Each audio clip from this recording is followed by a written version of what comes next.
The morning sun gleamed off the polished brass fixtures of Naval Station Norfolk as President Donald Trump's motorcade rolled through the gates. The base hummed with activity, sailors and officers moving with purpose, their uniforms crisp against the backdrop of massive gray warships. This wasn't the president's first visit to a military installation, but today's schedule included something that would prove unexpectedly significant. Lieutenant Commander Andre Wilson stood near the entrance of the administrative building, adjusting his uniform one last time. At 34, he was young for his rank, having risen quickly through the naval hierarchy thanks to his exceptional leadership during 3 deployments and his groundbreaking work in naval tactical systems. Today, he was tasked with briefing the president on recent fleet operations, a 15-minute meeting that would normally be routine and forgettable. "You ready for this?" asked Commander Rivera, Wilson's superior officer, giving him a supportive pat on the shoulder. "Yes, sir," Wilson replied, his voice steady despite the flutter of nerves in his stomach. "Just a standard briefing," Rivera chuckled. "Nothing standard when it involves the commander-in-chief. Just stick to the facts, keep it concise, and you'll be fine." Wilson nodded, mentally reviewing the presentation he'd prepared. Born and raised in Cleveland by a single mother who worked 2 jobs to make ends meet, Wilson had fought hard for everything he'd achieved. The Naval Academy, officer training, his rapid promotions, none of it had come easily. And now here he was, about to brief the President of the United States. The presidential motorcade came to a stop outside the building. Secret Service agents poured out of vehicles, securing the area before the president emerged from his armored limousine. Wilson stood at attention, his posture perfect, as President Trump approached, flanked by military officials and more security personnel. "Mr. President, welcome to Naval Station Norfolk," greeted Admiral Townsend, the base commander. "This is Lieutenant Commander Wilson. He'll be briefing you on Operation Atlantic Shield." The president turned his attention to Wilson, extending his hand. "Lieutenant Commander, good to meet you." "The honor is mine, Mr. President," Wilson replied, shaking the offered hand firmly. They moved inside to a secure conference room. Wilson had expected to find himself in a crowded meeting with dozens of officials. But to his surprise, the president dismissed most of his entourage, keeping only his military aide and chief of staff present. "I've been reading about Operation Atlantic Shield," President Trump said as he settled into his chair. "Impressive results. You were involved directly?" Wilson nodded, slightly taken aback that the president had personally reviewed the operation details. "Yes, sir. I served as Tactical Systems Coordinator on the USS Roosevelt during the operation." "Well, let's hear what you've got." Wilson began his presentation, explaining how the joint naval exercise had tested new defensive capabilities against emerging threats. He moved through his slides efficiently, conscious of the president's time. But instead of checking his watch or showing signs of impatience, Trump leaned forward, engaged. When Wilson finished his prepared remarks, he expected the standard thank you and dismissal. Instead, the president asked, "What would you have done differently if you were calling the shots?" The question caught Wilson off guard. He paused, considering whether this was a test. "Sir? Come on, every officer has ideas they can't express because of the chain of command. I'm asking for your honest assessment." Wilson took a breath. "With all due respect, Mr. President, I believe we could have integrated more cybersecurity elements into the exercise. The physical assets performed exceptionally, but modern warfare increasingly happens in the digital space." Instead of dismissing the criticism, Trump nodded thoughtfully. "That's exactly what my advisors have been saying. Tell me more." What was meant to be a 15-minute briefing extended to 30 as Wilson outlined his ideas for improving naval cybersecurity protocols. The president asked pointed questions, demonstrating more knowledge on the subject than Wilson had anticipated. Eventually, the conversation shifted. "You're young for your rank," Trump observed. "Must have worked hard to get here." "Yes, sir. I've been fortunate to have good mentors and opportunities." "Fortunate?" The president raised an eyebrow. "I doubt luck had much to do with it." "Where are you from, Commander?" "Cleveland, Ohio, sir." "And what made you join the Navy? Family tradition?" Wilson shook his head. "No, sir. I'm the first in my family to serve. My mother raised me alone after my father left when I was 4. She worked as a hospital orderly and weekend cashier. We didn't have much, but she insisted on education. I worked hard in school, got a scholarship, and saw the Naval Academy as my path forward. Something in the president's expression changed. He leaned back in his chair, his usual businesslike demeanor softening slightly. That's an American story if I ever heard one. Your mother must be proud. She is, sir, very. What does she think about the state of the country these days? The question veered into unexpected territory. Wilson chose his words carefully. She worries like many Americans, but she remains hopeful. What does she worry about specifically? Wilson hesitated. Sir, I'm not sure my mother's political views are relevant to my briefing. Trump waved dismissively. We're past the briefing now. I'm just interested. Black woman raising a son alone in Cleveland. I imagine she has some strong opinions. The room fell silent. The president's chief of staff shifted uncomfortably, but Trump seemed genuinely curious rather than confrontational. Wilson decided on honesty. She worries about divisions in the country, sir. About whether people from different backgrounds can still find common ground. And what do you think? You serve with people from all walks of life. I do, sir. And in my experience, when people work together toward a common goal, differences tend to matter less. We see each other as shipmates first. Trump nodded slowly. The military gets that right. Always has. Society could learn something there. He paused. You ever face discrimination in the service? The president's military aide coughed discreetly, perhaps trying to signal that the conversation had wandered into sensitive territory. Trump ignored him. Wilson considered the question. The Navy isn't perfect, sir. There have been incidents, but overall I've been judged by my performance, not my appearance. And outside the Navy, that's more complicated. Trump leaned forward again. I bet it is. Tell me about a time you felt the system was against you because of your race. Wilson was now well beyond his comfort zone, but something about the president's direct manner encouraged candor. 2 years ago, I was in civilian clothes driving to visit my mother in Cleveland. I was pulled over 3 times in one day. Different jurisdictions. No citations issued, just routine checks. My white colleagues don't have those experiences. Trump frowned. That shouldn't happen to a naval officer, or anyone who hasn't done anything wrong. No, sir, it shouldn't. What would you do to fix problems like that if you had my job? An hour had now passed since the beginning of what should have been a brief military update. The chief of staff checked his watch pointedly, but Trump waved him off. I'm not a politician. Mr. President, I'm a naval officer, and I was a businessman. Not a politician, Trump replied with a slight smile. Answer the question anyway. Wilson took a deep breath. I believe in listening to people with different experiences, in finding common values despite disagreements. Most Americans want safety, opportunity, and fair treatment. The disagreements come in how to achieve those things. The president nodded slowly. You know, we probably vote differently, you and I. Wilson maintained a neutral expression. As an active duty officer, I don't discuss my voting record, sir. Trump laughed. Smart answer. He stood up, signaling the end of their unexpected conversation. Lieutenant Commander Wilson, I appreciate your candor today. And your service. Thank you, Mr. President. As they walked toward the door, a White House photographer who had been documenting the visit asked them to pause for a photo. Instead of the standard handshake pose, Trump turned to Wilson, continuing their conversation. The photographer captured the moment. 2 men from vastly different backgrounds, leaning in, engaged in earnest discussion. Neither man knew it then, but that image would be shared millions of times in the coming days, becoming a symbol that would spark conversations across America. As the president's motorcade pulled away, Commander Rivera approached Wilson. So, how did it go? The standard 15 minutes turned into nearly an hour and a half. Wilson shook his head slightly, still processing what had happened. It wasn't what I expected. The president can be unpredictable. He stick to the briefing topics? Not exactly. We talked about everything.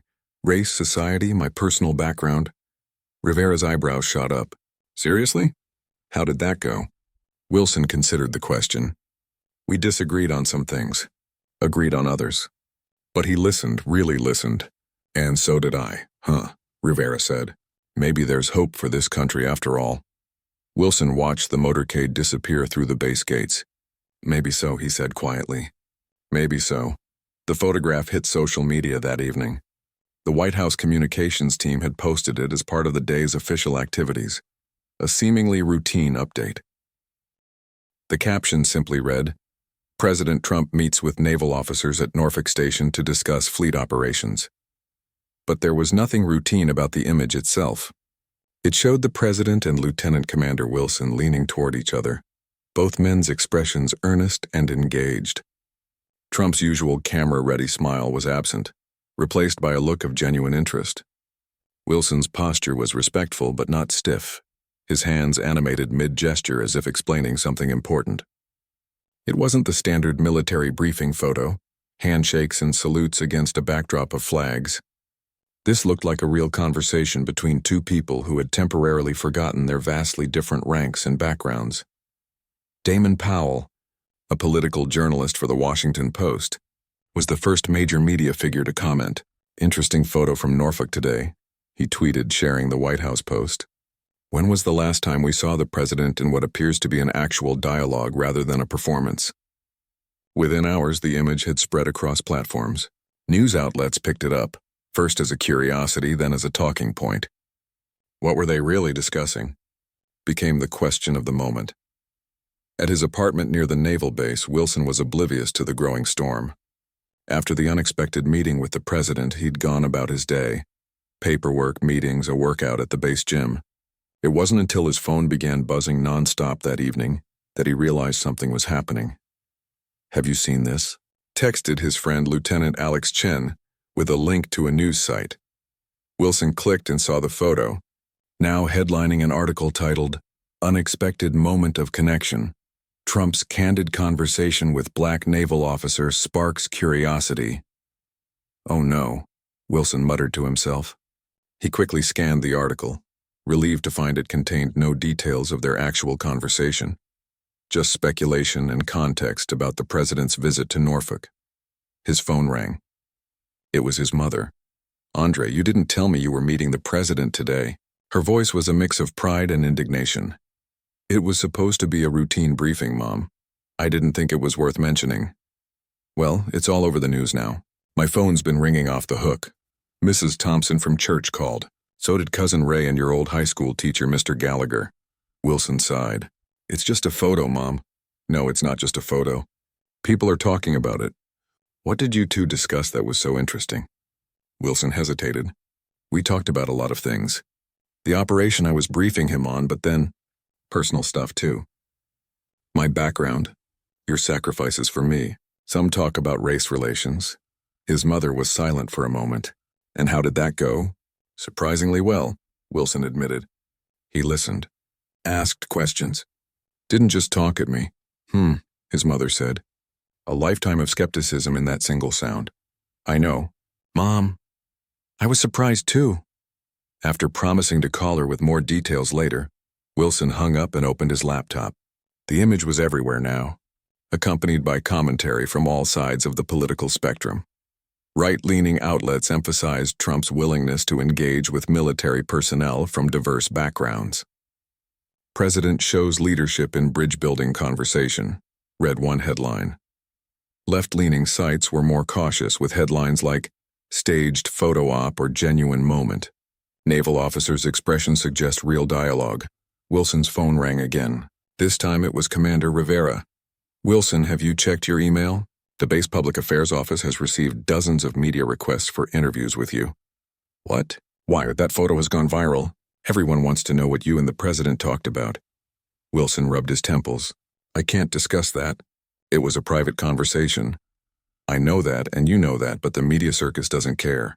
The Admiral wants you to report to his office tomorrow morning at 800 to discuss how to handle this."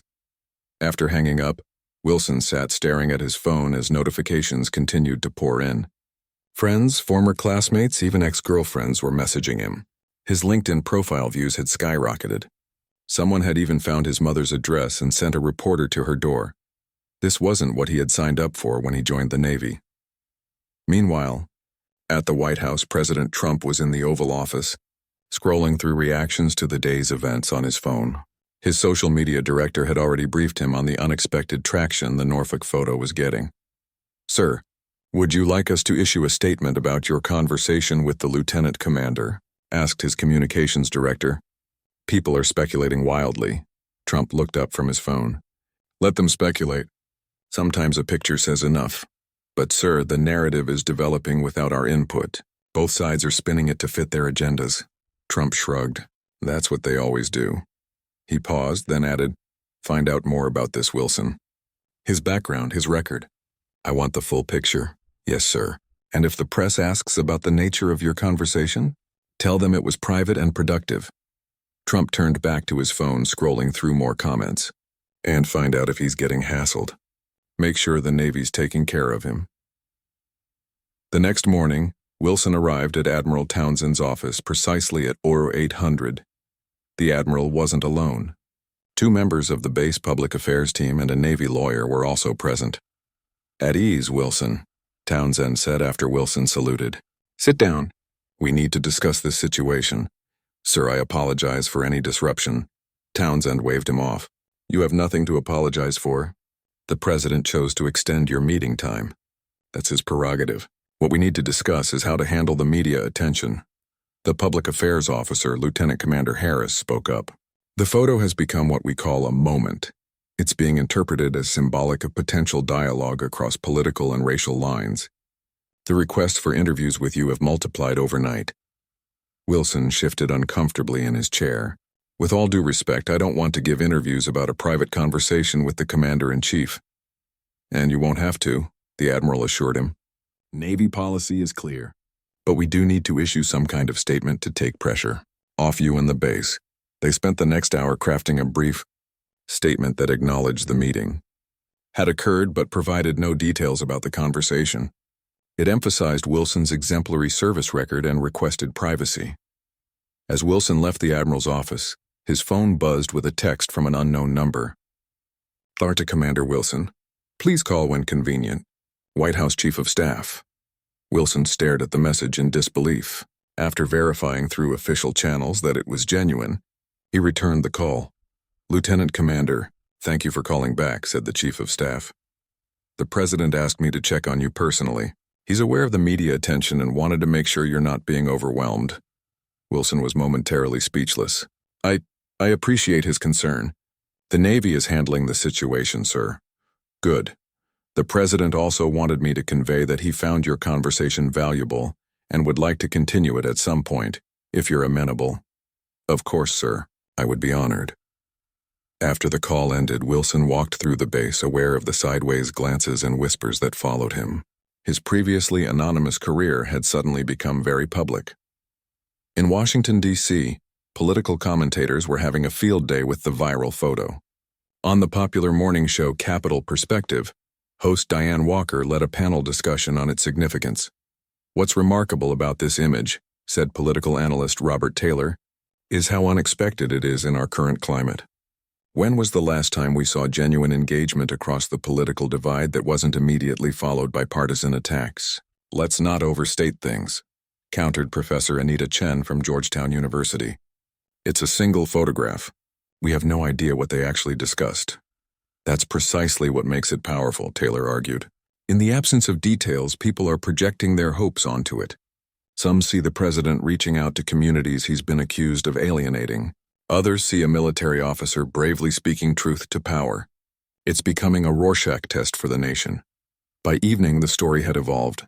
Social media users began sharing their own experiences of unexpected conversations across racial or political lines, using the hashtag #UnexpectedDialogue. Some posts were skeptical or sarcastic, but many were sincere accounts of moments when preconceptions had been challenged. At a diner in Ohio, a group of friends with mixed political views found themselves discussing the photo. "It's staged," insisted one man, a longtime Democrat. "Everything that comes out of the White House is calculated." "I don't know," said his friend, a Republican. "Trump's not known for staying on script. And look at that naval officer's face. That's not a man in a staged photo op." A woman at the table spoke up. "Maybe the point isn't what they talked about. Maybe it's that they talked at all. When was the last time any of us had a real conversation with someone we fundamentally disagree with?" The table fell silent as each person considered the question. In Cleveland, Wilson's mother sat in her living room, the TV tuned to the news. The photo of her son with the president appeared yet again, now accompanied by commentators discussing its significance. She felt a complex mix of pride and worry. Andre had worked so hard to get where he was, overcoming obstacles at every turn. Now this unexpected moment had thrust him into the spotlight. Her phone rang. It was Andre. "You doing okay, Mom?" "I should be asking you that question," she replied. "How are you handling all this attention?" "One day at a time," he said. "But something interesting is happening. People are actually talking, really talking about difficult issues. All because of a photo. Just be careful," his mother advised. "The spotlight can burn. I know, Mom. But maybe, just maybe, something good can come from this." As they spoke, neither of them knew that the conversation was just beginning. Not just for them, but for the nation. 3 days after the photo went viral, Lieutenant Commander Andre Wilson sat in his apartment staring at his phone. The Navy had granted him a few days of administrative leave to weather the media storm, but isolation wasn't helping. His inbox was flooded with interview requests from every major news outlet. Even his old high school newspaper wanted a statement. The pressure to speak publicly was mounting. The Navy's brief statement hadn't satisfied anyone, and in the information vacuum, speculation was running wild. Some commentators praised what they imagined was a courageous confrontation with the president. Others accused Wilson of political grandstanding. Neither narrative was accurate, and the distortions were becoming harder to ignore. His phone rang. It was Admiral Townsend. "Wilson, I hope I'm not disturbing you." "No, sir, just monitoring the situation." The Admiral's voice was unusually gentle. "That's what I'm calling about. I've just gotten off the phone with the Secretary of the Navy. The White House has reached out." Wilson's stomach tightened. "Sir?" "The President feels that the ongoing speculation isn't helpful to anyone, particularly you. He's suggested a joint statement." "What kind of statement, sir?" "Nothing detailed. Just enough to provide context and redirect the conversation. His communications team has drafted something they'd like you to review." Wilson rubbed his temples. "With all due respect, Admiral, I'm not comfortable being part of a political narrative." "I understand that, Wilson. So does the President, apparently. He specifically said this shouldn't be politicized. The statement simply acknowledges that you discussed challenges facing military families, racial equity in the armed forces, and areas where Americans can find common ground despite differences." Wilson considered this. "That's accurate, sir. The choice is yours, Wilson. You're under no obligation. But if you agree, it might help turn down the temperature." After hanging up, Wilson called the person whose opinion he trusted most. "Mom, I need your advice." He explained the situation to his mother, who listened without interrupting. "What are you afraid will happen if you speak up?" she finally asked. "That my words will be twisted, that I'll be seen as endorsing political positions I don't necessarily hold, that my career will be defined by this one conversation rather than my work." His mother was quiet for a moment. "Andre, remember what I always told you growing up? When people are determined to misunderstand you, they will no matter what you do. But that's not a reason to stay silent when you have something worthwhile to say."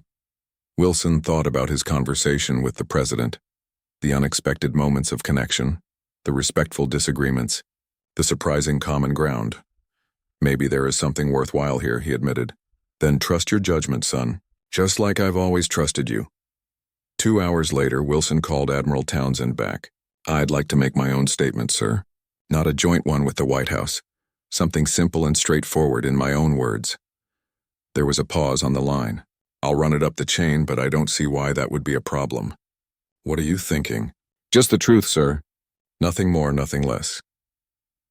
The next morning, Wilson appeared at a brief press conference at Naval Station Norfolk. He stood alone at the podium, his uniform immaculate, his expression calm but serious. "Good morning. I'm Lieutenant Commander Andre Wilson. Many of you have been asking about my conversation with President Trump during his recent visit to this base. While I cannot and will not disclose the full contents of a private conversation with the Commander-in-Chief, I do want to address the speculation and provide some context." He paused, looking directly at the cameras. "The President and I discussed several topics, including military readiness, cybersecurity, and the experiences of military families. We also spoke about my personal journey to the Navy and the broader experiences of Black Americans both in and out of uniform. We found points of agreement and disagreement, as you might expect between any two Americans with different life experiences." Wilson took a breath before continuing. What struck me most about our conversation was not our differences, but the simple act of listening to each other. The president asked questions and genuinely listened to my answers. I did the same when he shared his perspectives. That shouldn't be remarkable in a democracy like ours, but somehow it has become so. The room was completely silent now. Every journalist focused intently on his words. I didn't expect our conversation to become a national talking point. But since it has, I hope it might remind us all that listening, really listening to those with different backgrounds and viewpoints isn't a sign of weakness. It's a source of strength. That's a principle the Navy taught me, and it's one I believe can serve our nation well. Wilson nodded once. Thank you. I won't be taking questions. As he stepped away from the podium, the room erupted with shouted questions, but Wilson maintained his composure and exited as planned. Within minutes, clips of his statement were broadcasting on every major news network. The hashtag #RealListening quickly began trending alongside #Unexpected Dialogue. At the White House, President Trump watched Wilson's statement on the television in the Oval Office. When it ended, he turned to his chief of staff. Good man. Handled that well. Would you like us to issue a response, sir? Trump thought for a moment, then nodded. Simple. Just say I appreciate the lieutenant commander's statement and that I found our conversation valuable. Then add that I believe Americans have more in common than what divides us, despite what the media wants us to believe. That's it, sir? That's it. The president's brief statement was released an hour later. Its uncharacteristic brevity and measured tone generated almost as much discussion as its content. Political commentator Diane Walker observed on her evening show, "Two men who should, according to our current political playbook, be natural antagonists are modeling a kind of dialogue we rarely see anymore. The question is, will it last? Or is this just a momentary respite from the usual hostilities?" Her guest, Professor Thomas Rodriguez from American University, responded thoughtfully. What's fascinating about this situation is how it's forcing people to confront their own assumptions. Many Americans have become so accustomed to division that when we see actual dialogue, we don't quite know what to make of it. The conversation was playing out in living rooms across America.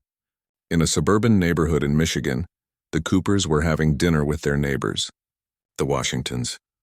"I still think it's all for show," said David Cooper, pushing his mashed potatoes around his plate. "Politicians never say what they really think." "Maybe," replied Michael Washington. "But that naval officer isn't a politician." "Did you see his face during that statement?" "That wasn't a man reading talking points." David's wife, Linda, joined in. "What if we all just tried it? Actually listening to someone we disagree with, I mean." The table fell silent for a moment. "I've been thinking about that too," admitted Keisha Washington. "There's this woman at my job who has opposite political views from mine. We've been avoiding each other for months. Yesterday I asked her to have lunch. How'd it go?" Linda asked. Keisha smiled slightly. "Awkward at first. Then actually kind of nice. We talked about our kids, our aging parents. Turns out we're both struggling with the same elder care issues. Similar conversations were happening in countless settings: workplaces, schools, places of worship, family gatherings. People who had long avoided difficult topics were tentatively broaching them, inspired by the unlikely example of a president and a naval officer. In Cleveland, Wilson's mother was at her church's weekly community meeting. The pastor had just mentioned her son's statement on the news. "Mrs. Wilson, we're all so proud of Andre," said the pastor. "Would you like to share anything with us about this situation?" She stood slowly, feeling the eyes of her community upon her. "My son has always been a bridge builder, even as a boy. When other children would divide into groups and fight, Andre would be the one trying to get them to talk to each other." Her voice strengthened as she continued. "I didn't raise him to hate anyone, no matter what hardships we faced. I raised him to be part of the solution." The congregation nodded and murmured in agreement. "Maybe that's what we all need to remember," she concluded. "We can disagree without despising each other. We can listen without surrendering our own truth." As the days passed, the media cycle began to move on to other stories, but something had shifted. The phrase "pulling a Wilson" entered the lexicon, referring to the act of genuinely listening to someone from an opposing viewpoint.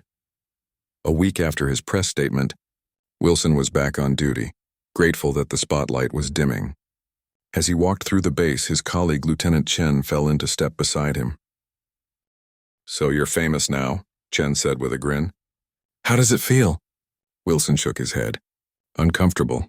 I joined the Navy to serve, not to be on television.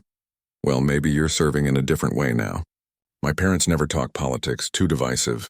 Yesterday, my dad called to tell me they'd had their first real conversation about race in their 30 years of marriage. Chen shrugged. Small steps, but still.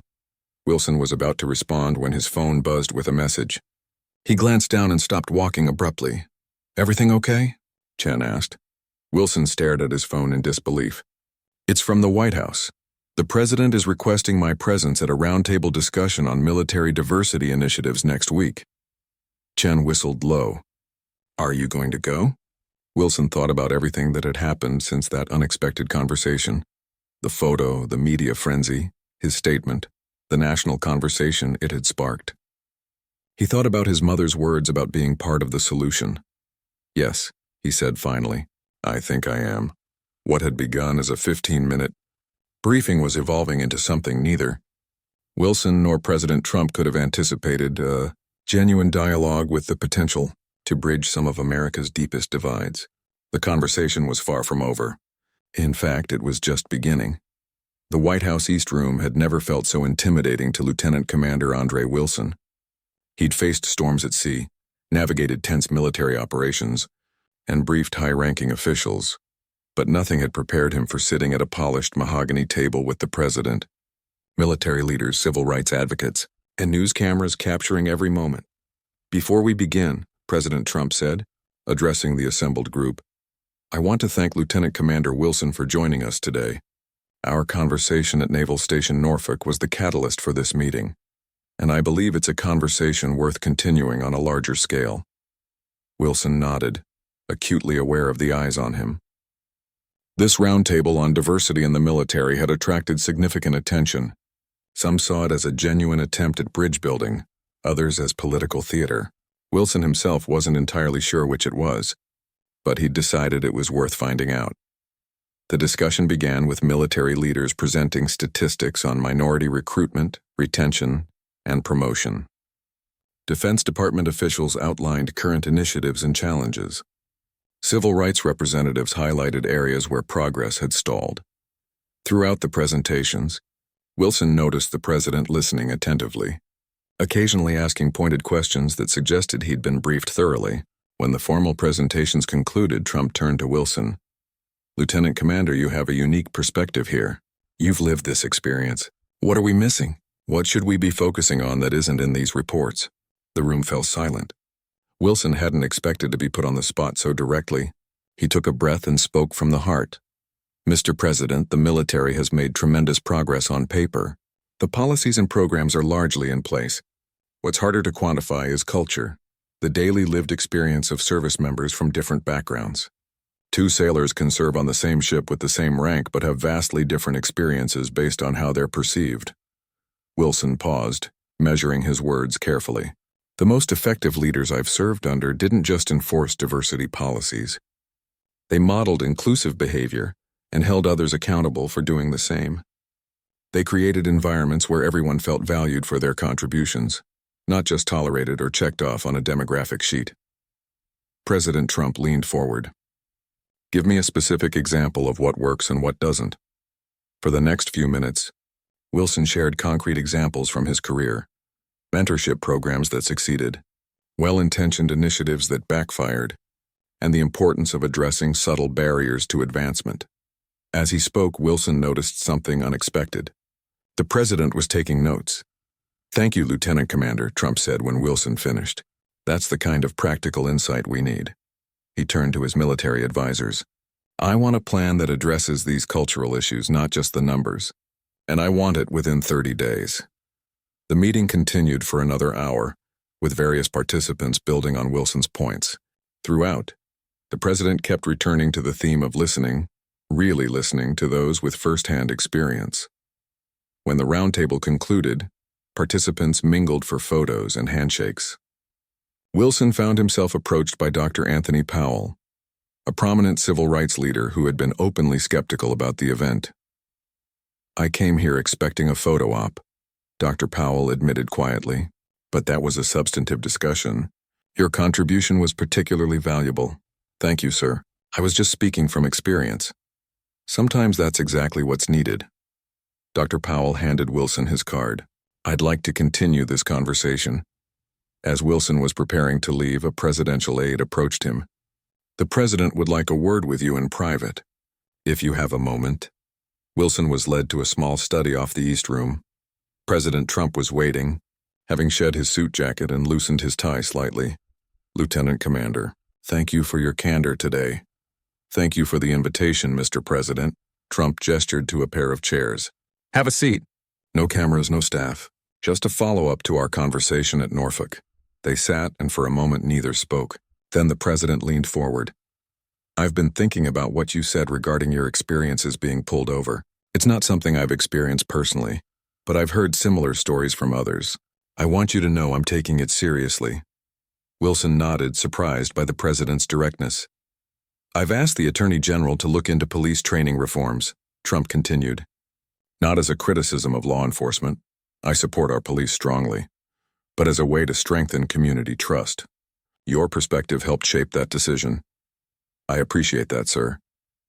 People see me a certain way, Trump said, his tone more reflective than Wilson had ever heard in public. The fighter, the businessman, the tough guy. And that's part of who I am. But a leader also needs to listen. Sometimes the best ideas come from unexpected places. Wilson chose his next words carefully. If I may, Mr. President, that's been my experience in the Navy as well. The most effective commands are those where ideas can flow freely, regardless of rank. Trump nodded. Military has that right. Chain of command is clear, but good ideas get heard. He stood, signaling the end of their private conversation. Keep speaking your truth, Lieutenant Commander. It matters. As Wilson left the White House, he was met by a barrage of reporters shouting questions. He politely declined to comment and made his way to the waiting car that would take him to the airport. On the flight back to Norfolk, Wilson reflected on the surreal turn his life had taken. A month ago, he'd been focused on his naval career, his next deployment, his professional development. Now he was part of a national conversation he'd never sought to join. His phone buzzed with a text from his mother. Saw you on TV. So proud. Call when you land. Meanwhile, across the country, the ripples from the White House roundtable were spreading. News coverage was extensive, with commentators from across the political spectrum weighing in. What we witnessed today was remarkable, said conservative commentator Robert Stevens on his evening broadcast. A Republican president not just talking about diversity, but actually listening to diverse voices. This challenges stereotypes on both sides. On the progressive news show The National Perspective, host Tanya Reynolds offered a more cautious assessment. The roundtable was impressive, but the real test will be whether concrete policies emerge. Words must be followed by actions. But beyond the political analysis, something more organic was happening. The hashtag Real Listening had evolved into a movement. Community organizations began hosting dialogue dinners, where people with opposing viewpoints shared meals and conversation. College campuses organized Listen First events. Faith communities held interdenominational gatherings focused on finding common ground. In Detroit, Malik Johnson, a community organizer, partnered with Frank Russo, a police officer, to create common ground conversations, bringing together law enforcement and neighborhood residents for facilitated discussions. We were inspired by what we saw happening nationally, Johnson explained to a local reporter. If a naval officer and the president can find ways to listen to each other despite their differences, we can do the same in our community. Officer Russo nodded in agreement. It's not about agreeing on everything. It's about seeing each other's humanity first. Similar initiatives were springing up organically in communities large and small. Some lasted only a few meetings. Others began to establish routes and structures for ongoing dialogue. 3 weeks after the White House roundtable, Lieutenant Commander Wilson was invited to speak at his alma mater, a public high school in Cleveland. Standing in the auditorium where he'd once sat as a student, Wilson faced a sea of young faces. I never planned to be part of a national conversation, he told them. I'm just a naval officer who had an unexpected interaction with the president. But that experience taught me something important. You never know when your voice will matter, so you need to be ready to use it wisely. A student raised her hand. Did you change the president's mind on anything? Wilson considered the question. I don't know if I changed his mind, but I do know he listened. And I listened to him. That's where change begins. Another student spoke up. But did anything actually change? Or was it all just talk? Fair question, Wilson acknowledged. The military diversity initiatives announced last week incorporate several recommendations from the roundtable. Local police departments are adopting some of the training reforms discussed. But the most significant change I've seen is happening in communities like this one, where people are choosing to have difficult conversations rather than avoid them. After the school visit, Wilson drove through his old neighborhood with his mother beside him. They passed the basketball court where he'd played as a kid, the corner store where he'd bought penny candy, the church where his mother had made sure he was every Sunday morning. I never expected any of this, Wilson said. His mother patted his hand. Life rarely follows the path we expect. The question is what we do with the path we find ourselves on. I'm not sure what comes next, Wilson admitted. Neither does anyone else, his mother said with a smile. But I know you'll face it with the same integrity you've shown so far. That evening, Wilson received an email from Admiral Townsend. The subject line read simply, "New assignment." The body of the email informed him that he was being considered for a role on a special committee formed by the Joint Chiefs of Staff to review and improve diversity initiatives across all branches of the military. Your recent experiences have provided you with unique insights that could be valuable to this effort, the Admiral wrote. Please advise if you wish to be considered for this position. Wilson stared at the screen, recognizing the crossroads before him. His naval career had been focused on tactical operations and cybersecurity. This would take him in an entirely different direction, one with more visibility, more scrutiny, and perhaps more opportunity to effect meaningful change. He began typing his response, knowing that whatever he decided, the unexpected conversation that had started everything had already changed him, and perhaps in some small way, changed the nation as well. 6 months had passed since that unexpected conversation at Naval Station Norfolk. The seasons had changed, headlines had come and gone, but something remarkable had endured.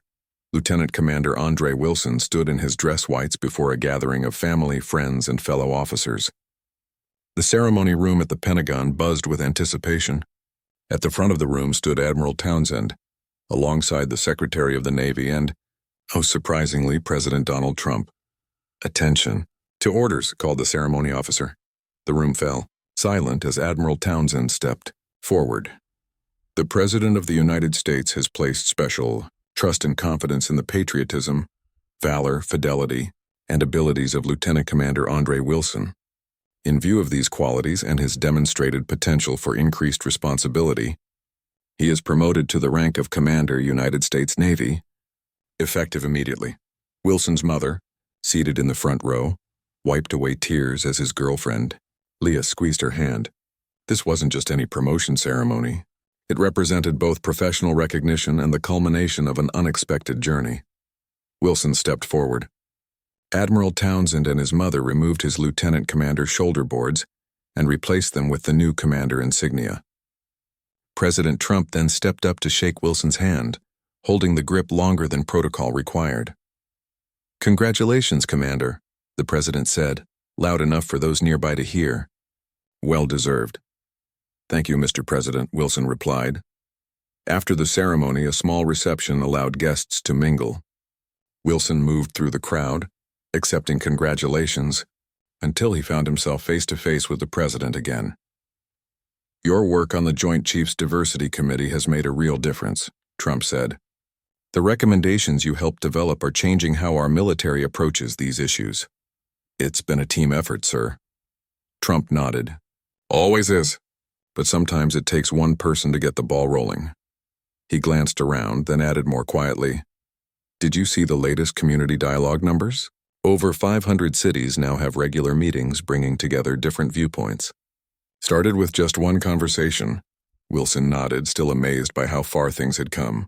The U.S. Real Listening movement had evolved from a hashtag into a non-profit organization with chapters nationwide.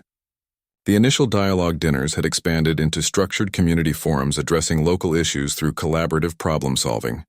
May I introduce you to my mother and my girlfriend? Wilson asked. I'd be honored, the president replied. As Wilson led Trump to where his mother stood with Leah, he reflected on the journey of the past 6 months. Following the White House roundtable, Wilson had accepted the position on the Joint Chiefs Diversity Committee. The role had been challenging, navigating bureaucracy, building consensus, translating lived experiences into actionable policies. There had been resistance and setbacks, but also breakthroughs and progress. The committee's recommendations, published 3 months ago, had been more substantial than many expected. They addressed everything from recruitment practices to promotion pathways, cultural competency training to leadership accountability. Most importantly, they created metrics and mechanisms to track real progress beyond simple demographic statistics. What had begun as a chance meeting had evolved into something neither Wilson nor Trump could have anticipated, a partnership of sorts. Two men from vastly different backgrounds finding common purpose in improving an institution they both valued. Mrs. Wilson, the president said, taking her hand, you raised an exceptional son. Wilson's mother, never easily impressed, met the president's gaze directly. Thank you, Mr. President. I believe he's making a difference. He already has, Trump replied. Then turning to Leah, and you must be very proud today. Leah smiled. I am. Though I have to say all this attention has made our date nights more complicated. Everyone laughed, the moment of levity breaking through the formality. Later, as the reception wound down, Wilson found himself standing with Admiral Townsend near a window overlooking the Potomac. You know, the Admiral said, when you first got pulled into that extended conversation with the president, I thought it might derail your career. Shows what I know. Wilson smiled. I thought the same thing, sir. Instead, you've become something of a symbol. Not just in the Navy, but beyond. I'm still not entirely comfortable with that, Wilson admitted. Townsend nodded. Most real leaders aren't comfortable being symbols. That's what makes them effective. He paused. The promotion is based solely on your merit and service record, by the way. The president's presence today was his idea, not a factor in the decision. I appreciate that clarification, sir. As Wilson drove his mother and Leah back to his apartment after the ceremony, the car radio featured a news story about the latest national polling. In a surprising shift, the reporter said, public perception of the possibility for dialogue across political and racial lines has improved significantly over the past 6 months. 62% of Americans now say meaningful conversation between those with different viewpoints is possible, up from just 47% last year. Analysts attribute this shift partly to the visible example set by President Trump and Navy Commander Wilson, whose unlikely friendship has transcended initial expectations. Wilson reached over and changed the station, uncomfortable with the framing. They always oversimplify, he said. His mother patted his arm. They do. But sometimes simple stories help people see possibilities they couldn't imagine before. That evening, after his mother and Leah had gone to bed, Wilson sat alone on his balcony, looking out at the Washington Monument illuminated against the night sky. His phone buzzed with a text message from an unknown number. CNN running story about our unlikely friendship right now. More accurate than most. DJT Wilson smiled despite himself. The president's direct line to him was still something he hadn't fully adjusted to. He typed back, still oversimplified, but at least they're focusing on the work now, not just the symbolism. The response came quickly. Symbolism matters too. People need to see it's possible. Wilson considered this. Fair point. Congratulations on the Veterans Healthcare Bill passing today. Your committee's input made it better. More to do. Always is. See you at the Naval Academy commencement next month? Yes, sir. I'll be there. Wilson put his phone down and looked back at the monument, thinking about the upcoming commencement. He'd been asked to speak, a newly promoted commander addressing the next generation of naval officers. What would he tell them? What lessons had he learned that might serve them well? The next morning, Wilson visited the Lincoln Memorial before heading to the Pentagon for his first day in his new role. He often came here to think, finding perspective in the marble presence of a president who had led during another time of national division. As he sat on the steps, a middle-aged couple approached the husband using a cane. Wilson noticed the man's Vietnam veteran cap. Excuse me, the man said. Aren't you Commander Wilson? The officer who's been working with the president on military diversity issues? Wilson stood. Yes, sir. Andre Wilson. The veteran extended his hand. Thomas Baker, this is my wife, Patricia. I just wanted to thank you. For what, sir? For showing it can be done. Working together despite differences. He gestured to his wife. Patricia and I are on opposite sides politically. Been married 40 years, but these last few have been the hardest because of politics. Your example. Well, it helped us remember how to listen to each other again. Patricia nodded. We started attending the community dialogues in our town. It's been healing. Wilson was momentarily speechless. I'm honored that our work has had that kind of impact. More than you know, Thomas said.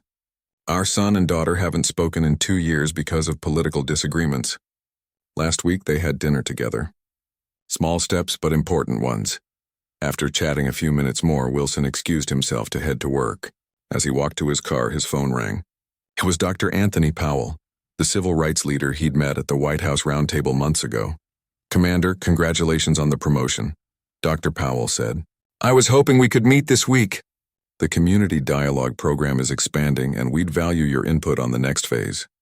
Of course, Dr. Powell. I'd be happy to help. Excellent. And one more thing. The president has suggested a joint op-ed from the two of you for the Washington Post, reflecting on what's been accomplished and what remains to be done. Would you be interested? Wilson hesitated only briefly. Yes, I think that could be valuable. Later that week, Wilson sat at his desk drafting notes for the op-ed. He wanted to be honest about both progress and challenges, neither overstating accomplishments nor minimizing real changes. Finding that balance wasn't easy. His phone buzzed with a text from the president. Working on op-ed draft. Key points: 1. Real progress takes time. 2. Listening doesn't mean agreeing. Common ground exists if we look for it. Thoughts? Wilson smiled and typed back. Good framework. I'd add 4. Symbols matter, but substance matters more. 5. Accountability keeps momentum going. Like it. We'll incorporate. Joint byline: Trump Art Wilson or Wilson Trump? Wilson chuckled at the question. Alphabetical seems fair. Trump Wilson. Done. Draft to you tomorrow. As Wilson put down his phone, he realized how surreal his life had become. From a routine military briefing to a national symbol of dialogue across differences. From a lieutenant commander focused on his naval career to a partner in a broader effort to heal divisions. Not everything had changed, of course. He and the president still disagreed on many policies. The military still had significant work to do on diversity and inclusion. The country remained divided on fundamental issues. But something had shifted in how these challenges were approached, at least in some quarters.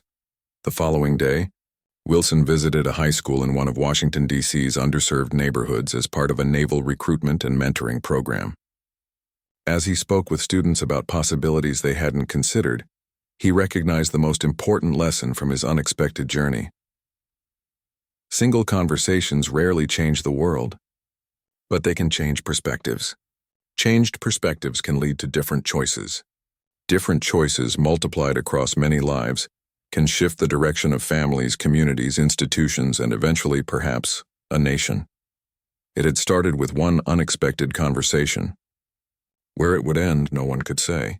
But Commander Andre Wilson was committed to continuing the dialogue, one conversation at a time.